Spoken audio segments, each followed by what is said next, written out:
r/NoSleep. Posted by u/hymnofshadows. I work as hired pest management on hunting lands, and I have some weird stories to tell. Hey guys, I've been working a job as pest control on hunting lands for a long time, just like the title implies. Now I've been doing this for a little more than a decade, and I've seen some really weird shit. I didn't know where else to tell these stories, but I stumbled upon this website and it says scary personal stories, so I figured it would be a good spot. Now I know pest control for a hunting land seems like an odd job, but it's not what you would think. I'm not going around killing insects in the woods, but more like larger pests. And by that, it means anything from coyotes to stray dogs, to sick deer. And I also work as a sort of security if someone has a poaching problem. So basically anything someone doesn't want on their land, I'm the one who gets hired to take care of it. Turns out a lot of landowners don't have time to do it themselves. Most are rich white guys in their 40s with office jobs. I'll usually come in during the day or night, sometimes with my partner Mitchell. But we usually end up splitting up.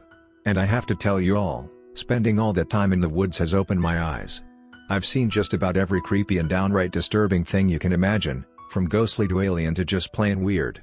Shit like bunkers with never-ending ladders and upside-down trees. Oh, just a forewarning, if you ever find any strange bunkers in the woods, don't go into them. Same with any doors or chimneys you find that are missing the rest of their house. For this first part, I'll focus on animals. Now the oddest animals can actually be deer themselves. Well, Mitchell and I have a name for this strange deer, simply not deer. There is a little bit more about them around the internet, but not a lot. I've had several hunters talk about how they've seen deer walking on two legs, but I've yet to see that myself in person. One hunter said he saw one bounding across the road like a kangaroo even. I did see it however captured on a game trail once. That could have been fake though. Mitchell himself claims he saw a deer with its antlers pointing down, and after what I've seen I can believe it. One time he and I were leaving a property late at night when we came upon a deer standing in front of our headlights. I don't know what was wrong with the deer, but its lower jaw was missing. We tried honking the horn about 10 times but the son of a bitch would not move. It was a large buck too. Finally, Mitchell got out of the car and shouted at it, but it just stared him down. Something about it felt really unnerving. We gave up and he shot it with his .270 from the side of the truck. And that motherfucker took the bullet and still just stood there. No blood came out of it or anything. A second shot from the rifle caused it to jump back, and this one did draw blood. The not deer bounded off into the woods after that. Deer aren't supposed to be dangerous, but we have had a case with a really violent one before. The owner of the land was a 41-year-old with a 12-year-old son. They had grown up hunters and the father was gonna let the son hunt on his own for the first time. So he took him out there and left him in his box.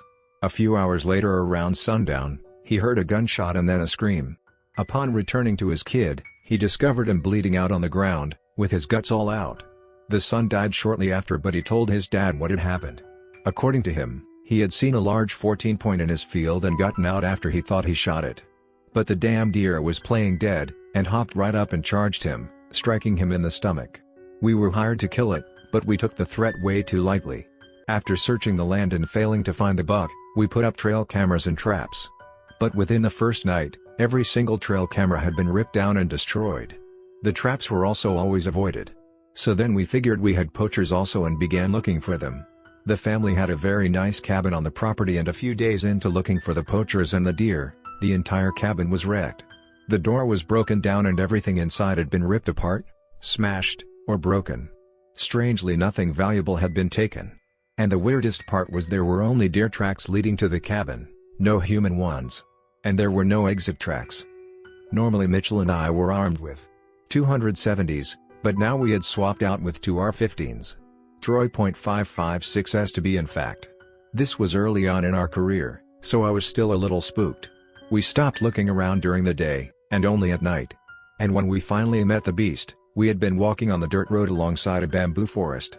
The buck came charging out, ramming Mitchell in the side and flipping him in the air. I had to empty my entire mag into the side of it until it dropped.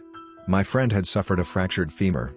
To this date, we have never seen another deer as malicious as that, although we have had to deal with others that charged and killed people. The most common type of deer we deal with are ones that have been injured or are suffering from a disease known as chronic wasting disease, or CWD. It's a prion disease that basically turns deer into rotting empty shells of themselves. They'll be stumbling around the woods with their skin rotting off and their eyes glazed over. It's a truly disturbing sight. I remember coming up on a whole herd of deer suffering from it one time. It was about 10 of them in a field, just closely huddled together. And when I got closer, they began to oddly circle me. I quickly put an end to it with my rifle. I've seen this disease in other animals on land too, from cows to stray dogs to birds. A quick search online will show that this isn't a widespread thing, but every landowner that had it as an issue told us to keep quiet about it. It's not supposed to be able to transmit humans, but there was this poacher one time. I'll get to that when I touch upon poachers as a whole. And then there's been deer that weren't malevolent or disturbing, but straight up bizarre. Too many times have we had deer be way friendlier than they should be, such as coming up and licking us or trying to cuddle with us. I've seen deer with no fur, no eyes, or deer that were all white. One time I swore I saw with what looked like canine paws, and another time one with a tongue about a foot long hanging out. The oddest thing however is deer being stuck in high places. Every now and then we'll get a call about someone finding a deer literally curled up in their stands. Or a fawn that's stuck up in a tree like a cat. The fawns we have to get down ourselves, but the adults in the stands we can scare off. And every time they jump out without any injuries and run away. Canines are our next biggest problem. Too many times we've been called off to get rid of coyotes or a pack of wild dogs. And oftentimes these wild dogs will be infected with rabies. Once an entire family was massacred in their tents on some land. They didn't know what did it other than it looking like canines. After searching the land that night, we were attacked by a group of rabid coyotes. Coyotes were supposed to be timid around humans, but these seemed possessed. Luckily we were armed fairly well and climbed onto my truck bed once they attacked us. Their skin was rotting and their eyes glazed over, like zombies. We theorized the CWD had gotten into them, but that wasn't supposed to make them that aggressive. After killing them we were swiftly kicked out by some government officials after our pay. We stuck around a nearby gas station after that and noticed 2 helicopters flying over to the property. Now every time I hear coyotes I remember them. I've seen dogs that meowed at me and cats that barked at me, but I swear I heard a dog call my name once. And when I looked back it was what appeared to be a Great Dane that was too large for its size. It didn't seem to be threatening, so I continued driving on the ATV I was on. It had not been the first time I had heard my name alone in the woods. Bears are something we deal with a lot less but can still be dangerous. Black bears are supposed to be harmless, but just like coyotes, we've had a few instances where they killed people. One time we had an old man claim that a polar bear was stalking his property. And this was summertime in the south, so we figured the man was delusional. But he paid us well and so we spent an entire month searching for it. We never saw any bear, but we did come across some abnormally large bear tracks one day in the mud after a heavy downpour. After all summer he gave up and we never heard anything about it from him again. The most terrifying incident involved a rich man with a large ranch, who claimed it was being plagued by some creature he dubbed the Bearager. He said it was something that was a hybrid mix of a tiger and a bear. Mitchell and I thought it was just another delusional old man giving out money, so we took it. Right from the start, something felt off, and we immediately stumbled upon deer that had been brutally mauled and eaten. Of course, mutilated animals were something extremely common, so it didn't spook us that much. But as the sun began to set, I was overcome with the feeling like we were being followed. It was something I had often, but this time I felt an even deeper terror, like we were being hunted. And then out of the corner of my eye, I swore I saw an orange-tailed duck behind a bush. After so many years doing this I didn't get spooked easily, but this time I urged Mitchell to give up the hunt and to get back to the truck.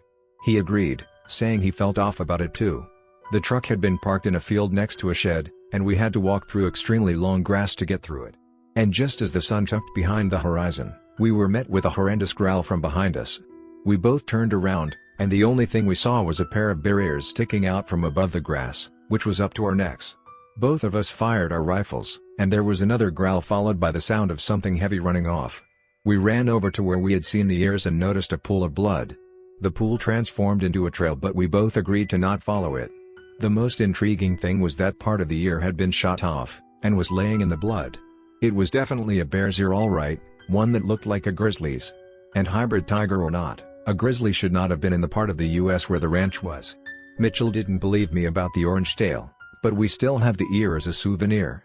This wasn't the last time we would visit that ranch, however, but I'll get into it more in the future. Birds can be weird as shit too. Too often I've been followed by owls, which are now my least favorite flying feathered fiend. At night they'll stare you down with their piercing yellow eyes. I've wanted several times to put a round in them, but that's illegal most of the time. At nighttime every now and then I'll think I see a large bird-like creature perched in the trees. but it could just be my tired mind playing tricks on me. I have stumbled across a cluster of feathers that were way too big to belong to any known bird before, and I still keep them hidden at my house.